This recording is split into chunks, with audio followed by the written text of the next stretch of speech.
Across the Atlantic for a meeting shorter than a TV episode, Prince Harry stepped into Clarence House for a private tea with King Charles that reportedly lasted about 55 minutes, and the internet hasn't stopped talking since. Was this the royal reunion fans hoped for, or just carefully staged optics? The timing, the location, and the silence afterward turned a simple tea into a global headline. If you've been following the royal rift, you know a face-to-face after this long isn't nothing. But it isn't everything either. Here's what keeps viewers glued: what actually changed in that room and what didn't. This wasn't a leak or a rumor. It was a confirmed brief meeting that set off a wave of analysis about reconciliation, protocol, and what a no-statement exit really signals. By the end of this video, you'll see why a 55-minute royal meeting can reshape the conversation around Prince Harry, King Charles, and the path forward, without guessing games and without filler. Stay with me, because the details matter. This wasn't just another date on the royal calendar. It was Prince Harry's first face-to-face with King Charles in nearly 19 months. That gap wasn't an accident. It was the result of a turbulent stretch defined by explosive interviews, a tell-all memoir, and ongoing disputes over Harry's security in the UK. Every headline during that time pointed to widening cracks in a family once known for keeping its drama firmly behind palace walls. So when cameras caught Harry stepping through the gates of Clarence House, the moment carried weight far beyond a casual family visit. It signaled that something was finally shifting, or at least that there was an attempt to shift it. But here's where the intrigue deepens. While the palace confirmed the meeting took place, they offered no further detail, no photos, no warm father-son quotes, nothing. And that silence spoke louder than words. In a monarchy where every gesture is measured, withholding a statement is a deliberate choice. It left the public, the press, and royal watchers worldwide to fill in the blanks. Was this tea a genuine step toward reconciliation, or just a tightly controlled piece of royal optics? That's the question that makes this meeting matter, and the reason why its brevity continues to dominate headlines. But a reunion without words is a canvas begging for paint, and the online crowd showed up with buckets. In the royal world, every minute counts, and that's why the timing of this meeting became the headline. 55 minutes.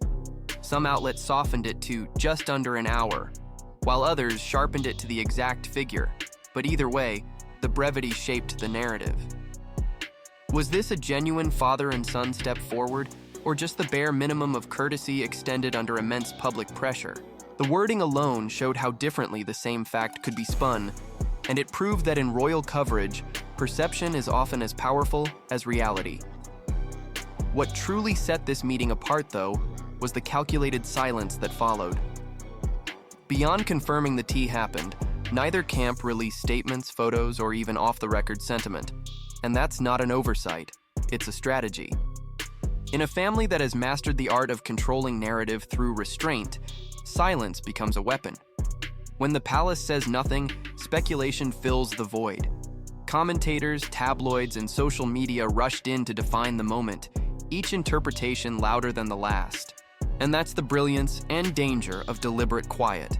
It turns a 55-minute tea into a global guessing game with no official referee. And then came the question everyone asked: where was William? If the tea with King Charles raised eyebrows, the silence between Prince Harry and Prince William shouted even louder. Despite being in the same country at the same time, the brothers made no effort to see one another, and coverage across major outlets made that absence impossible to ignore. Some reports suggested William felt deeply hurt and even blindsided by Harry's sudden audience with their father, though none of those claims have been confirmed by the palace. What is certain, however, is that there was no handshake, no joint appearance, and no indication of even the smallest private reunion. And that detail is powerful in its own right. This is a royal family built on choreography and symbolism, where every shared glance at a public event can spark headlines of unity. So when two brothers, once famously close, remain on separate tracks, it tells its own story without a single word spoken. The fact that Harry could sit down with Charles but not with William underscores where the deepest fracture lies. It's not just about a 55-minute tea, it's about a bond between brothers that still shows no sign of thawing, leaving viewers to wonder whether reconciliation is even possible. When one door stays closed, the open one looks bigger, so focus shifted back to the tea itself. When it comes to the royals, sometimes it's not just about what was said, it's about who was present when it was said. That's why speculation around the Clarence House meeting took on a life of its own. Some reports firmly stated it was only King Charles and Prince Harry at the table, highlighting the intimacy and symbolic weight of a rare father and son exchange. Other outlets, however, stirred chatter about Queen Camilla possibly being there, which immediately shifted the narrative. For Harry, who has openly voiced criticism of Camilla in the past, her presence would have turned a private reconciliation into something far more complicated. But here's where facts matter most. Mainstream reporting leaned toward this being a two-person meeting. And that detail matters because it underscores how carefully the palace controlled the optics.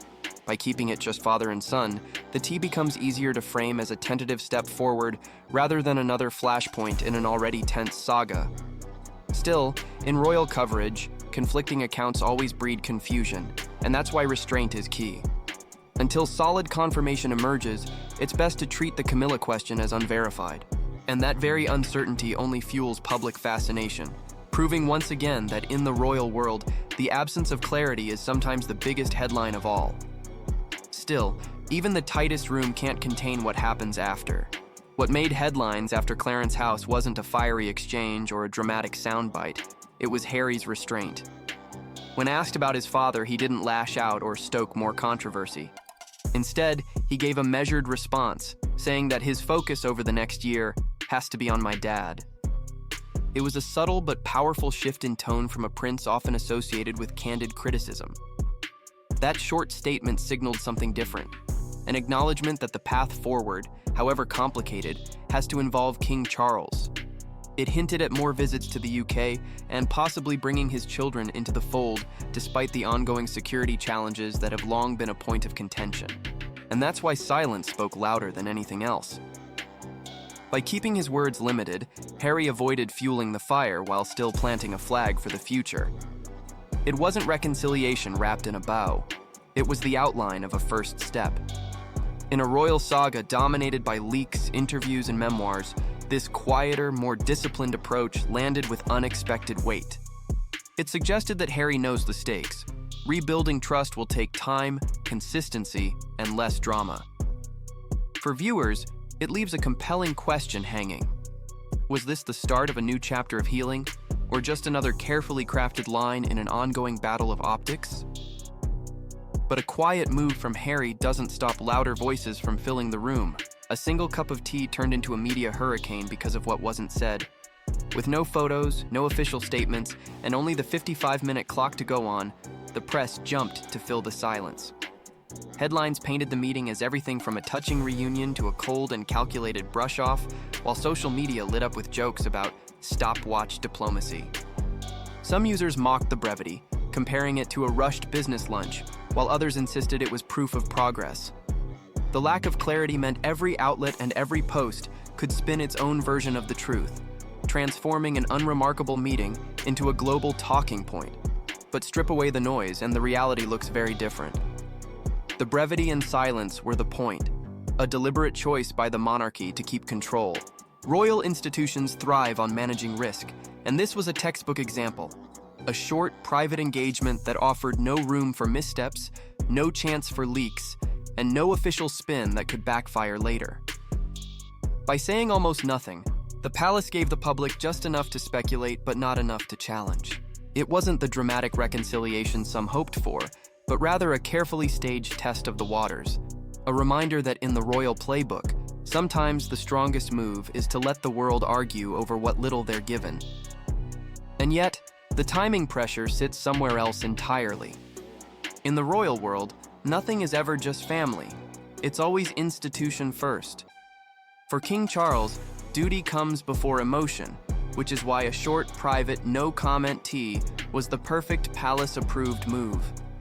It allowed him to acknowledge his son while protecting the monarchy's image, keeping everything wrapped tightly in tradition and protocol. For Harry, however, the dynamic is completely different. Having built a post-royal identity in the spotlight, every glance, every silence, and every unsaid word becomes content for the public to dissect. That fundamental clash between a monarch who thrives on restraint and a son who lives under relentless visibility ensures that even the simplest interaction becomes headline material. And that's what makes this rift so difficult to repair. A father may see caution as wisdom, but a son trying to rebuild trust sees it as distance.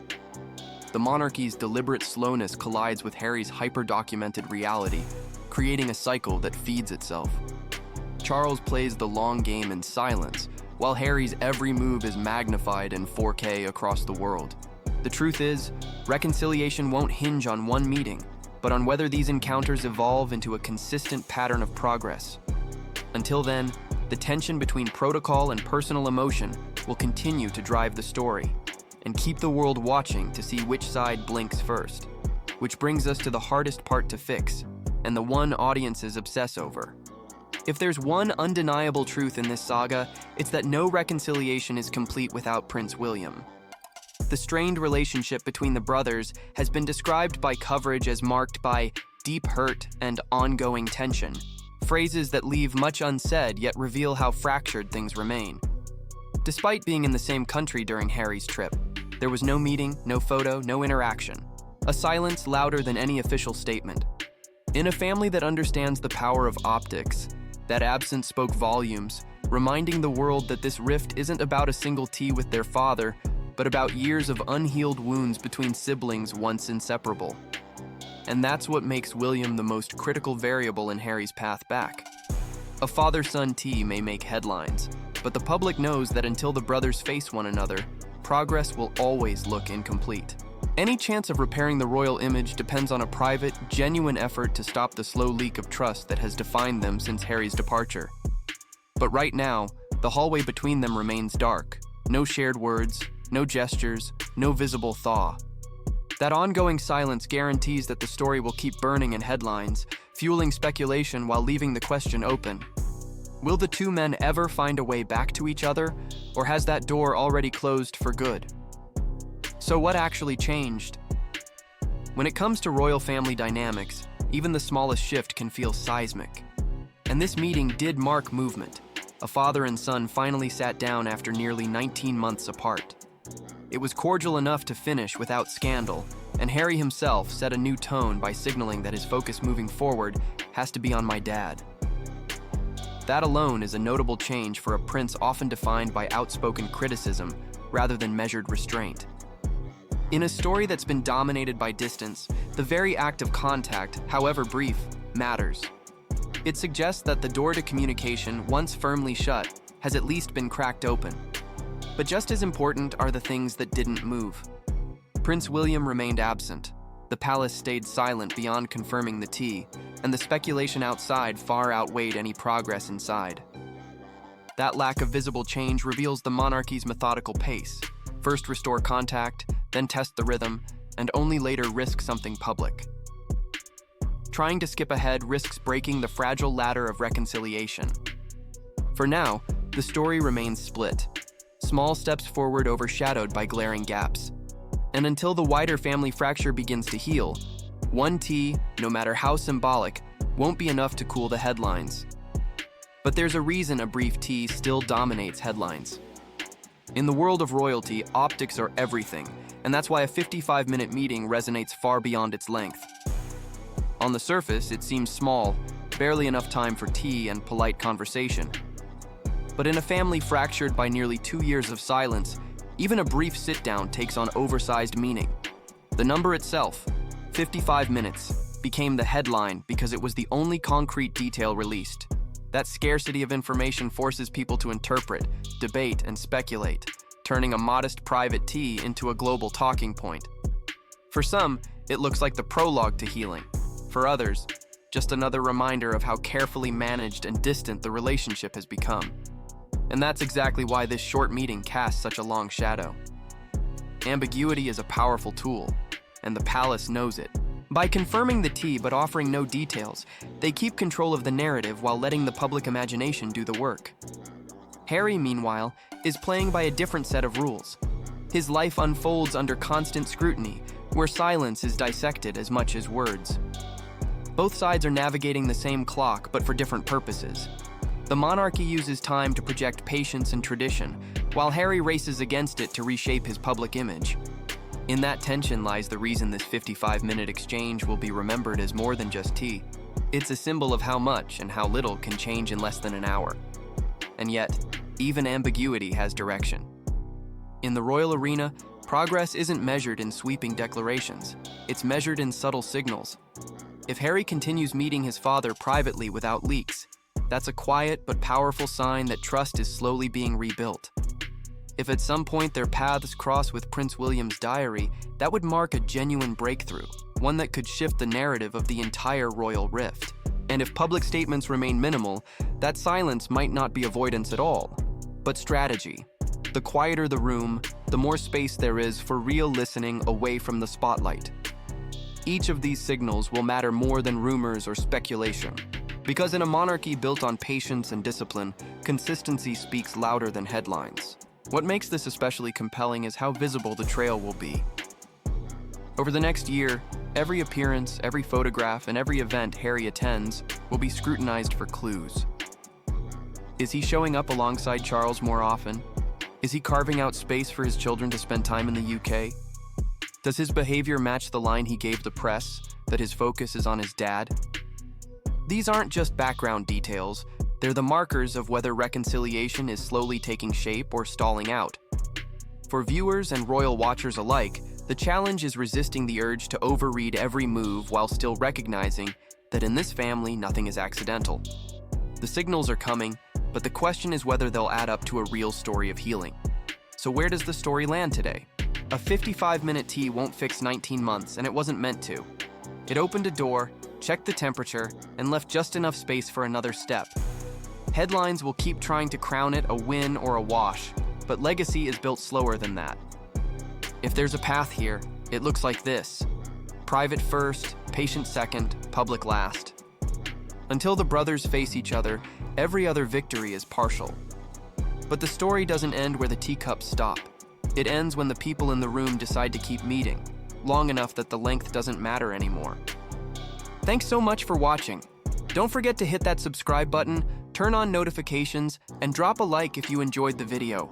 It really helps the channel grow and makes sure you never miss the next upload.